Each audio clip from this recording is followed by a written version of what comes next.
না, এটা আমাদের, হ্যাঁ, আমরা যেটা ধারণা করতেছি এবং পারিপার্শ্বিক পরিস্থিতি বিশ্লেষণ করে এবং বাদী, যিনি বাদী হয়েছেন অর্থাৎ নিহতের বাবা এবং স্বামী, তাদের সাথে কথা বলে যেটা জানলাম যে হত্যাকাণ্ডের পরে এই যে পোশাকটা পরে মানে স্কুল ড্রেসটা পরে চলে গেছে, এটা হচ্ছে যে নিহত ওই মেয়ের ড্রেস। হ্যাঁ, আর দেখবেন উনি যখন ঢুকছেন তখন কিন্তু ওনার কোনো ব্যাগ ট্যাগ ছিল না কাঁধে, কিন্তু যখন বের হচ্ছে তার পিঠে কিন্তু একটা ব্যাগ ছিল। আমরা ধারণা করতেছি হয়তো ওনার বোরকা টোরকা ওই ব্যাগের মধ্যে নিয়ে চলে গেছে।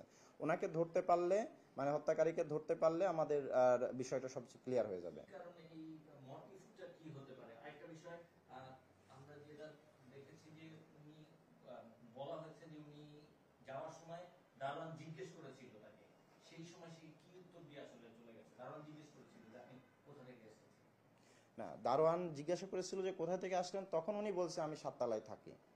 তো এখন মুশকিল যেটা হলো যে আমাদের আর যারা দারোয়ান আছে বা সিকিউরিটি গার্ড আছে, তাদের তো অনেক ট্রেনিং এর অভাব আছে। তারা এরকম পরিস্থিতিতে, যেমন আপনি একটা জিনিস খেয়াল করেন, এটা সবার জন্য একটা লেসন, একটা দুর্ঘটনার মাধ্যমে, হত্যাকাণ্ডের মাধ্যমে একটা লেসন হচ্ছে যে এই যে একটা মেয়েটা যে দারোয়ানের মাধ্যমে এই বাসায় সে কাজের মেয়ে হিসেবে গেল, সে কিন্তু তখনও বোরকা পরা ছিল, পুরো মুখ লাগানো। আবার বাসায় ঢুকছে বোরকা একদম পুরো নেকাব সহ, আবার বের হয়েছে একইভাবে, অর্থাৎ দারোয়ানাই মেয়ের কোনো চেহারা দেখে নাই।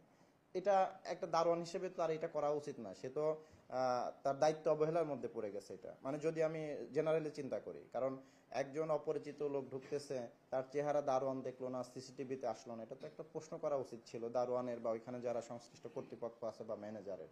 তো এটা আশা করবো এর পরবর্তীতে আজ আমরা সবাই তো সচেতন থাকতে চাই, নিরাপদ থাকতে চাই, আমাদের স্ত্রী সন্তানকে বাসায় রেখে আমরা কর্মক্ষেত্রে চলে যাই।